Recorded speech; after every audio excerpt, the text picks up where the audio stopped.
तो नमस्कार दोस्तों, आप सभी का बहुत बहुत स्वागत करता हूं अपने इस YouTube चैनल टोटल लर्निंग में। तो फ्रेंड्स, हम लोग पॉलिटेक्निक के एंट्रेंस एग्जाम के लिए फिजिक्स से मोस्ट वीवीआई ऑब्जेक्टिव क्वेश्चन को करने वाले दोस्तों, ठीक है। मोस्ट वीवीआई, तो आप इस वीडियो को पूरा एंड तक देखना और बहुत सारे मोस्ट इंपॉर्टेंट ऑब्जेक्टिव क्वेश्चन को करने वाले हैं। तो फटाफट आप सब लोग जल्दी से लाइव जुड़ जाइए हमारे साथ। और दोस्तों मैं बता दूँ आप सभी को, जो लोग पॉलिटेक्निक एंट्रेंस एग्जाम के छात्र हैं, जो पॉलिटेक्निक का एंट्रेंस एग्जाम देना चाहते हैं 2021 में, तो ये वीडियो भी उनके लिए बहुत ही ज़्यादा इंपॉर्टेंट फुल है, क्योंकि अब से आपको प्रतिदिन दोस्तों 9 बजे, ठीक है, टाइम आप लोग मेंटेन कर लो, रात में 9 बजे से पॉलिटेक्निक का क्लास चलेगा और नाइट में 8 बजे से, ठीक है, 8 बजे से पैरामेडिकल वाले का छात्रों का ये क्लासेस चलती है। ये रेगुलर है दोस्तों, और ये मैं भी कोशिश करूँगा दोस्तों कि पॉलिटेक्निक वाले का भी रेगुलर 9 बजे एक वीडियो ज़रूर आ जाए, ठीक है। तो आप सभी लोग जितना से ज़्यादा हो सके पॉलिटेक्निक वाले स्टूडेंट के पास इस वीडियो को शेयर करिए और उनसे कहिए कि अब क्लासेस टोटल लर्निंग पर स्टार्ट हो गई है, तो आपको चिंता लेने की बात नहीं है। तो चलिए दोस्तों, जल्दी से एक बार लाइक कर दो वीडियो को। चलिए शुरू करते। देखिए क्वेश्चन नंबर 1 आपके स्क्रीन पे आ गया। कहता है प्रकाश किस दिशा में गमन करती है। ऑप्शन नंबर ए है गोलीय रेखा में, ऑप्शन नंबर बी है सीधी रेखा में, ऑप्शन नंबर सी है टेढ़ी रेखा में, और ऑप्शन नंबर डी इनमें से कोई नहीं। तो आप सभी को आंसर पता है तो फटाफट कमेंट सेक्शन में बताइए जल्दी से। जल्दी से आप सभी लोग कमेंट सेक्शन में बताइए। तो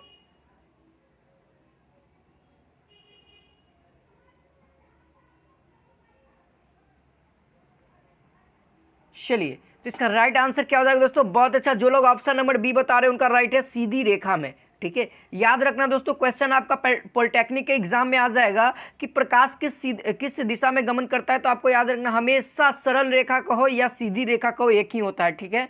और कुछ मैं इसके बारे में बता दूं दोस्तों, प्रकाश के बारे में। तो प्रकाश वह माध्यम है दोस्तों, ठीक है, प्रकाश वह माध्यम है जिसके द्वारा मानव नेत्र किसी भी वस्तु को आसानी से देख सकता है। यह रहा आपका प्रकाश का डेफिनेशन, ठीक है।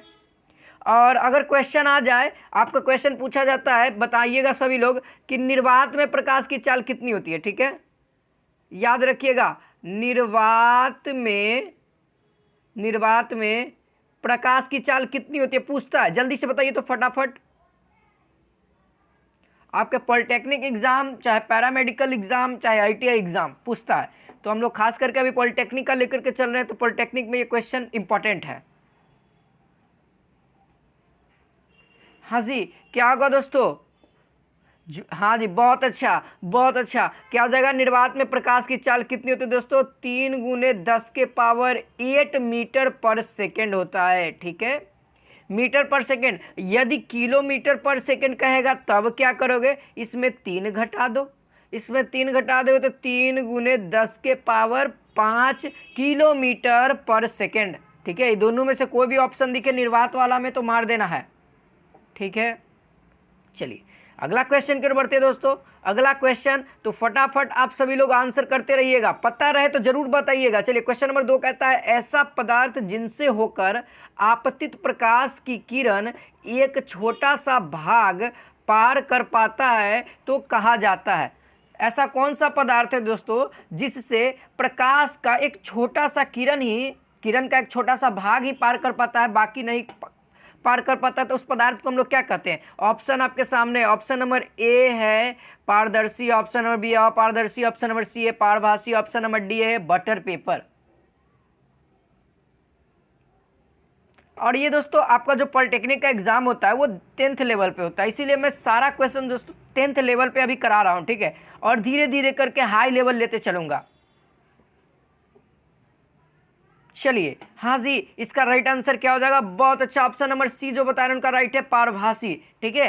क्या कहते हैं दोस्तों? पारभासी। अगर इसका डेफिनेशन की बात करें पारभासी के, तो वह ऐसा पदार्थ जिससे प्रकाश की कुछ किरणें पार कर पाती है, कुछ किरणें पार नहीं कर पाती है, तो उसे हम लोग क्या कहते हैं? पारभासी कहते हैं। यदि पारदर्शी का बात करें दोस्तों, पारदर्शी का, ठीक है, पारभासी का एग्जाम्पल कौन सा हो जाएगा? तो आप सभी लोग तेल लगा हुआ कागज को कह सकते हो ना, या पर्दा, आप लोग जानते हो ना, पर्दा भी कह सकते हो, कुछ दिखता है कुछ भाग नहीं दिखता है। अगर बात करें दोस्तों पारदर्शी की, तो वैसा पदार्थ जिससे होकर प्रकाश की किरणें पूरी तरह से यानी पूर्णतः पार कर जाती है, तो उसे हम लोग पारदर्शी कहते हैं। जैसे में आप सभी लोग कांच कह सकते हो, कांच से दोस्तों शीशा नहीं कर रहा हूँ, कांच कह रहा हूँ। कांच में यानी कि दोनों पट्टी क्या होता है, कुछ नहीं रंगा हुआ रहता। अगर कांच की बात करें, ठीक है, शीशा की बात करेंगे तो एक तरफ रंजीत की कलई होती है, दर्पण में जानते हो ना, दर्पण में वो रंजीत की कलई होती है। दर्पण में क्या होता है, पारदर्शी नहीं होता, वो क्या हो जाएगा, अपारदर्शी कहलाएगा। उससे क्या होता है, प्रकाश का परावर्तन हो जाता है। ठीक है, तो ये रहा पारदर्शी का। और अपारदर्शी का भी डेफिनेशन आप लोग जानते हो, ऐसा पदार्थ जिनसे होकर प्रकाश की किरणें पार नहीं कर पाती है, ठीक है, तो उसे हम लोग क्या कहते हैं, अपारदर्शी कहते हैं। जैसे में आप लोग कोई भी निर्जीव वस्तु ले सकते हो, ईंटा, पत्थर, लकड़ी, कुछ भी।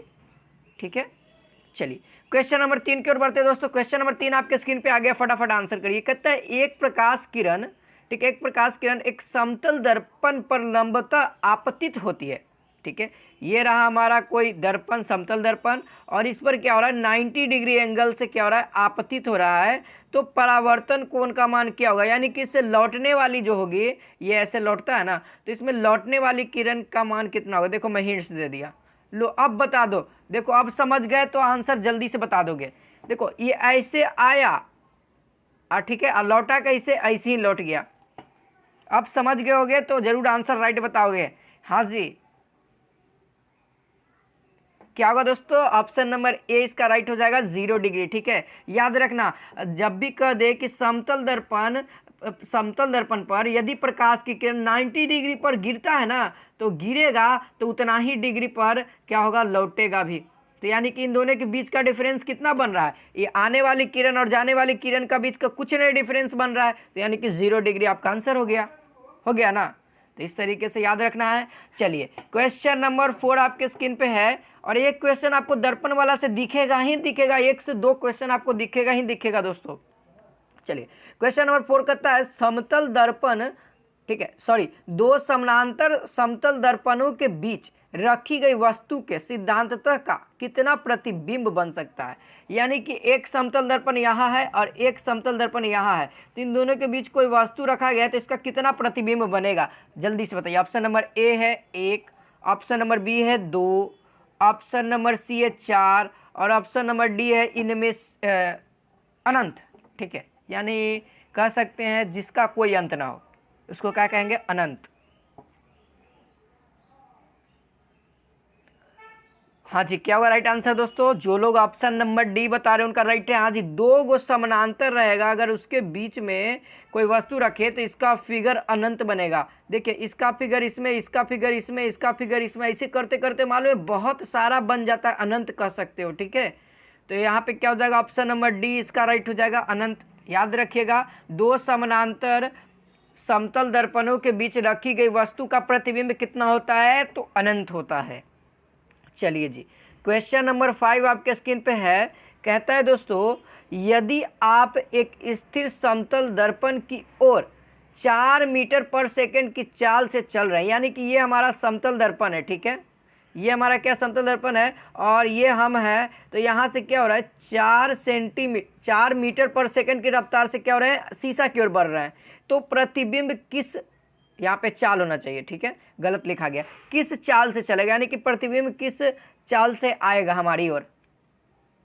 ऑप्शन नंबर ए है 4 मीटर पर सेकेंड, यानी कि बराबर रहेगा। बी कहता है 8 मीटर पर सेकेंड, सी कहता है 2 मीटर पर सेकेंड, और डी कहता है 16 मीटर पर सेकेंड। बहुत ही इंपॉर्टेंट क्वेश्चन है दोस्तों, न्यूमेरिकल क्वेश्चन के साथ हम लोग कर रहे हैं। तो चलिए आप सभी लोग 9 बजे जरूर जुड़िएगा, डेली 9 बजे जुड़िए। कोशिश करूंगा मैं कि डेली आपका पॉलिटेक्निक वाले का क्लास रहे 9 बजे से। ठीक है, और जब भी पॉलिटेक्निक का क्लास होगा दोस्तों वो 9 बजे से ही होगा। ठीक है, इसका राइट आंसर देखिएगा, इसका हो जाएगा ऑप्शन नंबर बी, 8 मीटर पर सेकेंड।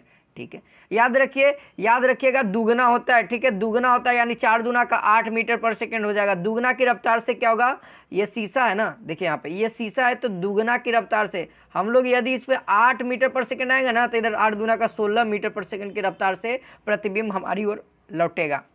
ठीक है, चलिए आगे बढ़ते हैं। क्वेश्चन नंबर 6 कहता है, किसी समतल दर्पण की फोकस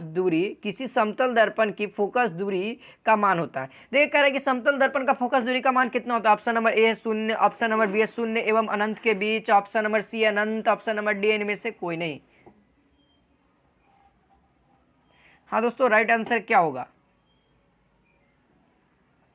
आई होप आप सभी लोग को मज़ा आ रहा होगा। तो प्लीज़ लाइक और शेयर तो बनता है, तो लाइक और शेयर कर लेना। और जो लोग इस चैनल पे नए होंगे, पहली बार होंगे, तो इस चैनल को सब्सक्राइब करके बेल आइकन को हिट कर लीजिएगा। और टेलीग्राम वाला चैनल को जरूर ज्वाइन करिएगा, क्योंकि वहाँ पे आपको सारे क्लास का PDF वगैरह एक्स्ट्रा मटेरियल भी दिया जाता है, क्लास का नोटिफिकेशन भी मिलता है। तो चलिए यहाँ पे देख लेते हैं किसी समतल दर्पण की फोकस दूरी का मान क्या होता है दोस्तों। तो वो होता है अनंत। याद रखिएगा, समतल दर्पण की फोकस दूरी कहे तो क्या मारिएगा, ऑप्शन नंबर सी अनंत। जो कि अनंत बता रहे हैं उनका राइट है जी, ठीक है, ऑप्शन नंबर सी हो जाएगा। चलिए अगला प्रश्न, क्वेश्चन नंबर 7 आपके स्क्रीन पे आ गया। कहता है गोलीय दर्पण के ध्रुव से वक्रता केंद्र की दूरी को हम लोग क्या कहते हैं। देखिए मान लीजिए ये हमारा क्या है, कोई गोलीय दर्पण है, ठीक है, ये हमारा कोई भी गोलीय दर्पण है। और यहाँ से ये हमारा क्या होगा, मुख्य अक्ष हो गया, ठीक है, मुख्य अक्ष हो गया। और फिर ये हमारा क्या हो गया, ध्रुव हो गया, यानी कि पी कहते हैं। और ये हमारा क्या हो गया, सेंटर हो गया। तो इसके बीच की दूरी को हम लोग क्या कहते हैं, पोल से लेकर के, यानी कि CP बराबर क्या कहते हैं, आपको पता होना चाहिए दोस्तों। ऑप्शन नंबर ए है फोकस दूरी, ऑप्शन नंबर बी वक्रता त्रिज्या, ऑप्शन नंबर सी है वक्रता व्यास, ऑप्शन नंबर डी है इनमें से कोई नहीं।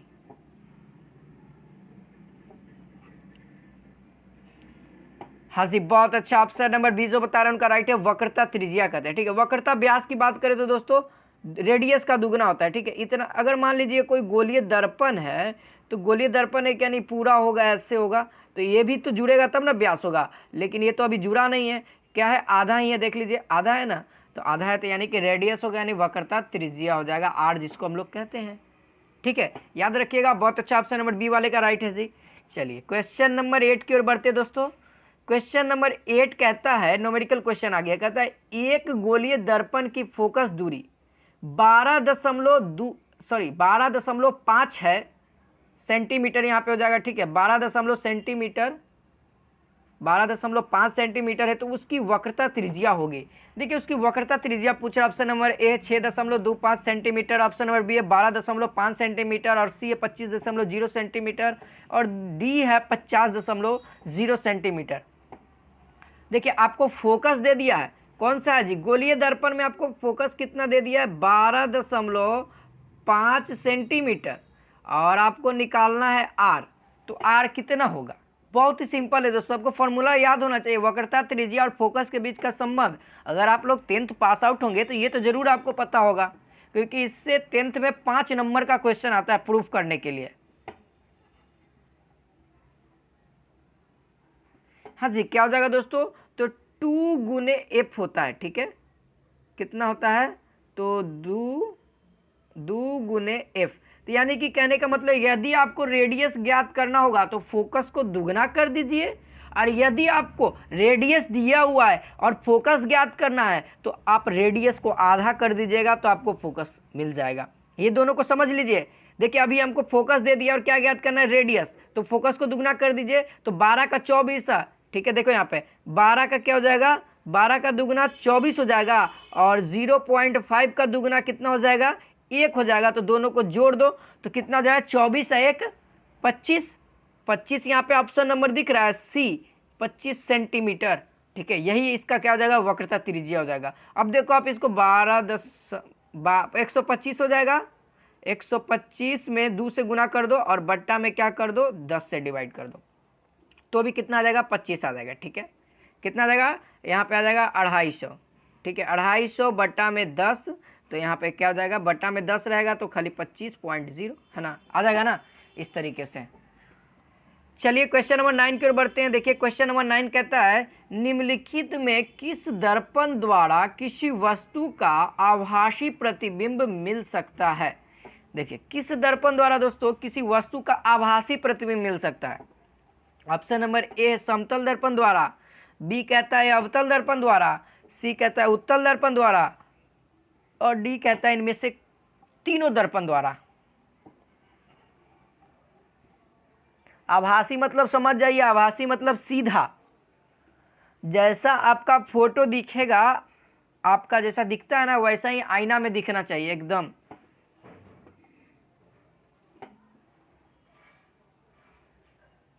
हाँ जी, क्या हो जाएगा राइट आंसर, हाँ बहुत अच्छा, ऑप्शन नंबर डी हो जाएगा। जिनको नहीं पता है वो लोग याद कर लीजिए, जो लोग बता रहे हैं उनका राइट है जी।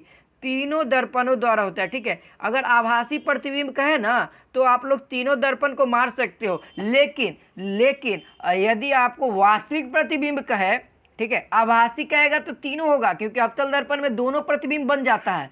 अगर आपको यहाँ पे वास्तविक कह दे, ठीक है, वास्तविक, तो आपको क्या करना है दोस्तों, अवास्तविक में कौन सा हो जाएगा, तो अवतल दर्पण खली होगा, याद रखना, अवतल दर्पण खली, ठीक है।